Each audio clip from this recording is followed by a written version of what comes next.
সেইটো গুৱাহাটী চেমিনাৰৰ কথা কৈছো মই সেইটো গুৱাহাটী চেমিনাৰ আছিলে এইটো অসংখ্য মানুহ আছিল তাত গুৱাহাটী চেমিনাৰটো তাৰপৰা ইয়াতো বেছি আছিলে ইয়াতো আছিলে এই যাওঁতে যোৰহাটৰটো কি কৈছিলে ফাৰুক আব্দুল্লাহ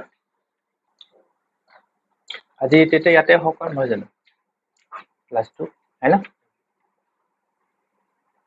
তেতিয়াহ'লে টেম্পাৰেচাৰটো বহুত গৰম আজি গোৱালপাৰাতো 13-14 জন মানুহ মৰিছে আৰু অন্যান্য জেগাতো বহুত মৰিছে ঠিক আছে আৰু বৰ্তমান সেই অস্বাভাৱিক কিছুমান ঘটনা ঘটিব লৈছে কালি কিবা পেট্ৰল হেৰিয়াত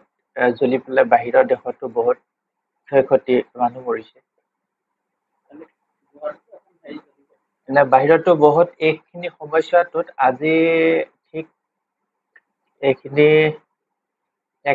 একমাহ হোৱাই নাই না দুসপ্তাহৰ ভিতৰত বহুত ক্ষয়ক্ষতি হ'বলৈ লৈছে অসমতো আৰু ভাৰতবৰ্ষতো ইয়াৰ কাৰণটো কি এতিয়া উৎকট যি গৰম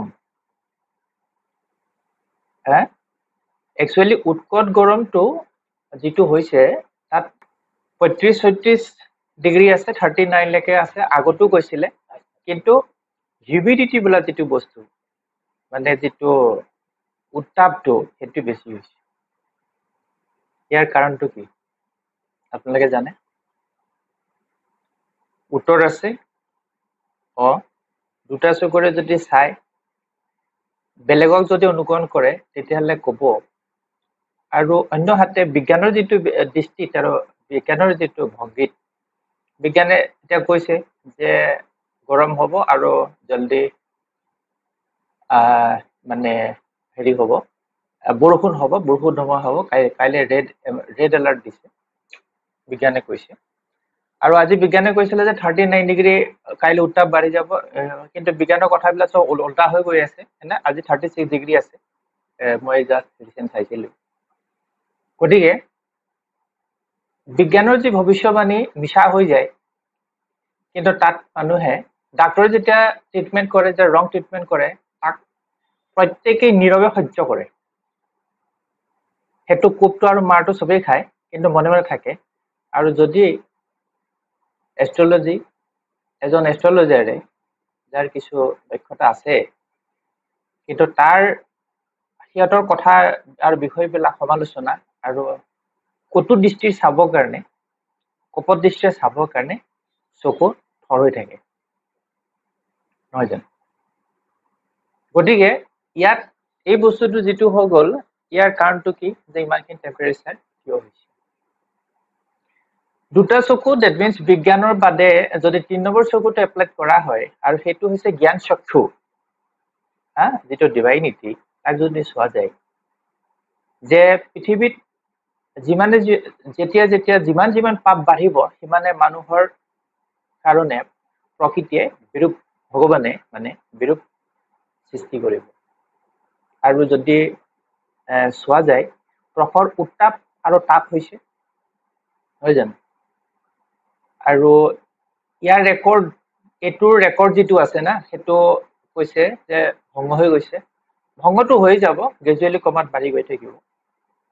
গতিকে মানুহে ইয়াত কাৰণ হৈছে মানুহে ইয়াৰ কাৰণে দায়ী তৃতীয় নেত্ৰ আৰু দৃষ্টিৰ পৰা যদি চোৱা যায় যেতিয়া ভীষণ জ্ঞান আৰু অধ্যয়ন কৰিবা দেখিবা তেতিয়া আগতে সেই কথাটো আমি আগতো কিছু আলোচনা কৰিছিলো এই বিষয়ে যে তুমি এজন ব্যক্তি বা আপুনি যদি পাপ কৰে দুখ কৰে ভুল কৰে তেতিয়াহ'লে কি হ'ব সেই পাপ আপুনি ভুগিব লাগিব ইয়াৰ মানে গত্যন্তৰ একো নাই প্ৰত্যেক দোষ আৰু ভুলৰ কাৰণে সেই তাৰ শাস্তি পাব কিন্তু শাসক ৰজা মিনিষ্টাৰ যাক কোৱা হয় বৰ্তমান সিহঁতি যদি পাপ কৰে তেতিয়াহ'লে কিন্তু সমস্ত মানে পৃথিৱীয়ে জগতে ভুগিব লাগিব আৰু ইয়াৰে তাৰ সাক্ষ্য প্ৰমাণ আমি দেখিছো কাৰণ আগত ইমান লক্ষণীয় বিষয় নাছিলে কিন্তু আজি আমাৰ কৰোণাৰ যিখিনি ভয়াৱহ সৃষ্টি হৈছিলে সেইখিনিত যি নৰসংহাৰ হৈছিলে তাৰ মানে সেইখিনি মানুহে মানে উচ্চ পক্ষৰ পৰা যিখিনি হৈছিলে তাৰ ফলস্বৰূপে সেই সমস্যাটোত ধুমুহাৰ পৰা আৰম্ভ কৰি অনেক মানে প্ৰাকৃতিক ভীষণ ধ্বংসযজ্ঞ হৈছিলে আমি সবেই দেখিছো আৰু তাৰ পিছত হোৱা নাই কৰোনাৰ সমস্যাত যিখিনি হৈছিলে তাৰ পিছত তেনেকুৱা ধৰণৰ হোৱা নাই ইয়াৰ কাৰণটো কি আৰু এতিয়াও উত্তাপ আৰু গৰম ইমানেই হৈছে যে গৰমত মানুহ মৰিছে বৰষুণ নাই খোৱা দ্ৰব্যৰ হৰতাল হৈ গৈছে ইয়াৰ কাৰণটো কি গতিকে যদি তৃতীয় চক্ষু জ্ঞান দৃষ্টিৰ পৰা নেটৰ পৰা চোৱা যায় যেতিয়া শাস্ত্ৰ যেতিয়া অধ্যয়ন কৰিব তেতিয়া আপোনালোকে দেখিব তাতে যে ৰজাই যদি দুখ আৰু ভুল কৰে তেতিয়াহ'লে সমগ্ৰ প্ৰজাই কিন্তু তাক ভুগিব লাগিব আৰু আমি আগতে যি পাইছিলো যে কাল ব্ৰহ্ম যি অক্ষৰ ব্ৰহ্ম তেওঁৰ আণ্ডাৰতে সকলোবিলাক সৃষ্টি নিৰ্মাণ কৰিছে পদ্ধতিগতভাৱে চলিছে প্ৰত্যেকেই নিজৰ নিজৰ দায়িত্ব আছে সেইকাৰণে মানুহ জীৱ হিচাপত পঠিয়াই দিছে এটা মগজ বা বিবেক দিছে আৰু কেনেকে সেইটো ব্যৱহাৰ কৰে সেইটো ব্যক্তিৰ নিজস্ব কথা গতিকে পৃথিৱীত যেতিয়া পাপ হয় নহয় সামূহিকভাৱে যেতিয়া জীৱৰ যেতিয়া ত্ৰাস সৃষ্টি হয় মানুহে কৰে কাৰোবাৰ আণ্ডাৰত যাৰ অধীনত অৰ্থাৎ শাসক ৰজাই যেতিয়া অত্যাচাৰ কৰে তেতিয়া প্ৰজাৰ কষ্ট হয় আৰু তেতিয়াই সেই কালব্ৰহ্মই যাৰ অন্য ৰূপ মানে শিৱ যি সত্য আৰু সুন্দৰৰ প্ৰতীক তেওঁৰ অংশ হৈ গ'ল মানে শংকৰে তেতিয়া তাণ্ডৱ লীলা কৰে আৰু তেতিয়া পৃথিৱীত ব্ৰহ্মাণ্ডত যিটো মানে উথল পুথল হৈ যায় আৰু আজি সেই পৰিণতিৰ ফলস্বৰূপেই এনে হৈছে কিয়নো এনেকুৱা বহুত সাক্ষ্য আৰু প্ৰমাণ আছে নহয় জানো আগতো আমি এই বিষয়ে কিছু কথা আলোচনা কৰিছিলো মই কৈছিলো তেতিয়া এটা সময়ত যে ৰজাই মানে যি নৰসংহাৰ কৰিব লৈছে সেইকাৰণে যিজন কাল ব্ৰহ্ম তেওঁ সহ্য হোৱা নাই আৰু তেওঁ তাণ্ডৱ লীলা কৰিছে সেই পৃথিৱীত সকলো প্ৰাণী কোন সময়ত কিটো হৈ যাব ঠিকনা নাই আৰু শাস্ত্ৰত সেই বস্তু লিখা আছে আপোনালোকে পাব যে পাপ যেতিয়া পৃথিৱীত বাঢ়ি যাবলৈ ল'ব তেতিয়াহ'লে ৰ'দৰ মানে গৰমৰ উত্তাপ 7টা সূৰ্যৰ সমান হ'ব আৰু এতিয়া কি হৈছে যি গ্ৰহণ হয় আমাৰ পূৰ্ণিমা বা মানে অমাৱস্যাত হয় না আন্ধাৰ যিটো হয় আংশিক কৈছে সেই সমস্যা যে পূৰ্ণিমা কোন অমাৱস্যা থাকিব কোন সময়ত আন্ধাৰ হৈ যাব কোন সময়ত প্ৰখৰ ৰ'দ হৈ যাব তাক নিৰ্ণায়িত কৰিব নোৱাৰিব মানুহে ইয়াৰ কাৰণটো হৈছে সেইটোৱেই আৰু কৈছে যে প্ৰখৰ উত্তাপত পৃথিৱী চিৰাল ফাট যিটো না ফাট মেলিব গৰমত আৰু সৰীসৃপ প্ৰাণী বহুত জন্ম হ'ব আৰু সেইভাগে মানে মানৱ জাতি জীৱখিনি শস্যৰ পৰা আৰম্ভ কৰি সকলোবিলাক তাত মানে নাশ আৰু ধ্বংস হ'ব গতিকে এইটো এটা বৰ দৰকাৰী কথা আৰু যদি এজন এনেকুৱা সৎ বা মহান ব্যক্তি হয় আমাৰ আজি দুদিনমানৰ আগৰ পৰা আমি এটা দেখিছো যে নৰেন্দ্ৰ মোদীয়ে কৈছে যে পৰমাত্মাই পঠিয়াইছে ইয়াতে তেওঁক পৃথিৱীত মানে কল্যাণৰ কাৰণে আৰু সেইকাৰণে কিমান আছে 2047 চনলৈকে তেওঁক তাৰপিছত উন্নতি হ'ব ঠিক আছে আমি মানি লৈছো যে মানে তেওঁ কৈছে বা হেৰি হৈছে যে তেওঁ পৰমাত্মাৰ অংশ আছে পৰমাত্মাৰ আশী লৈ আহিছে পৃথিৱীত জগতৰ কল্যাণ কৰিবলৈ ঠিক আছে, কিন্তু যিজন পৰমাত্মাৰ অংশ স্বয়ং যেতিয়া তেওঁ পৃথিৱীত অৱতৰণ হ'ব, তেতিয়াহ'লে সেই যি পুণ্য আত্মা যদি পৃথিৱীত প্ৰৱেশ কৰে নহয়, তেতিয়াহ'লে তেওঁৰ সুগন্ধিত, তেওঁৰ উৰ্জাত পৃথিৱীত শান্তি, শস্য, ফল মূল, মানে তাৰ পৰা দুখ আৰু পীড়া নাশ হৈ যাব। সেইজন হৈছে পৰমাত্মাৰ অধিকাৰী। আৰু সেই হিচাপত পৃথিৱীত নথকা নহয়, 2-4জন নিশ্চয় ওলাব তেনে ঐশ্বৰিক শক্তি সমৃদ্ধ। গতিকে সেইজন হৈ গ'ল পৰমাত্মা আৰু অংশ, ভগৱানৰ অংশস্বৰূপ। আৰু ভগৱানৰ অংশস্বৰূপ তেতিয়া আমি গম পাম, সাধাৰণ ভাষাত যদি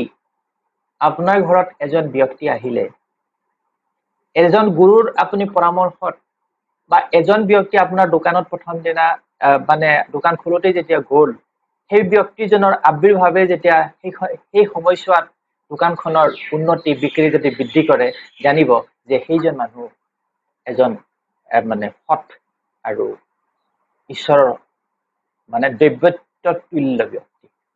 আৰু দেখিব আপোনালোকে এনেকুৱা আছে, যিজন ব্যক্তি দোকান প্ৰৱেশ কৰাৰ পিছত সেই দিনটোৱে বৰবাদ হৈ যায়, সেইটো কি কোৱা হয়? শয়তান ব্যক্তি। গতিকে সেইটো হ'ল এটা সাধাৰণ কথা। আৰু ঠিক সেইদৰে আপুনি তেনেকুৱা দৈৱত্য তুল্য ব্যক্তি, গুৰু তেনেকুৱা পাব, যাৰ কথাত থাকিব শান্ত, সৌম্যতা, যাৰ উপস্থিতিয়ে আপোনাৰ দুখ আৰু পীড়া যিটো আছে তাৰ পৰা ক্ৰমশ নাইকিয়া, ম্লান কৰিবলৈ ল'ব, ক্ষয় যোৱাবলৈ ল'ব। সেইজন হৈ গ'ল মানে পৰমাত্মাৰ তুল্য, ভগৱানৰ সমীপৰ ব্যক্তি। আৰু সেই ভগৱানৰ সমীপৰ ব্যক্তি হ'বলৈ হ'লে কি কৰিব লাগিব এজন ব্যক্তিয়ে? সেইটো ইয়াৰ কাৰণ হৈ গ'ল যে কেনেকে সৃষ্টি হ'ব? যদি এজন ব্যক্তিৰ যদি কৰ্ম আৰু চিন্তাবিলাক যদি সৎ হয়, পৰৰ কল্যাণ আৰু উপকাৰত তেওঁৰ জীৱন যদি মানে প্ৰণিপাত কৰে, আৰু ভগৱানৰ প্ৰতি যদি বিশ্বাস আৰু তেওঁৰ যদি আদৰ্শৰে চলিবৰ চেষ্টা কৰে, তেওঁ হ'ব পৰমাত্মাৰ তুল্যৰ মানে দেৱতুল্য, দৈৱত্য সম্পৰ্ক, দৈৱিক গুণসম্পন্ন তেওঁ হ'ব ব্যক্তি। আৰু সেইটো আমি যেতিয়া তেওঁৰ লগত স্পৰ্শ হ'ম, সান্নিধ্যত লাভ কৰিম, তেতিয়া গম পাম যে হয়, সেইজনে হ'ল ব্যক্তি। গতিকে সমাজক দেখুৱাই, আনক দেখুৱাই, মুখত কোনো ভগৱান, ৰামৰ, হনুমানৰ, আল্লাৰ, যীশুৰ নাম লৈ তেওঁ অপকৰ্মত যদি লিপ্ত হয়, তেওঁৰ মই ব্যক্তিগত কথা ক'ব মই বিচৰা নাই, এজন ব্যক্তিৰ সমাজৰ কাৰণে কি কৰিব পাৰে, তাতেই থাকে ভগৱান। সেইজনেই হৈছে ভগৱান, সেইজনেই দেৱতা, সেইজনেই হৈছে সদগুৰু। গতিকে তাৰ দ্বাৰা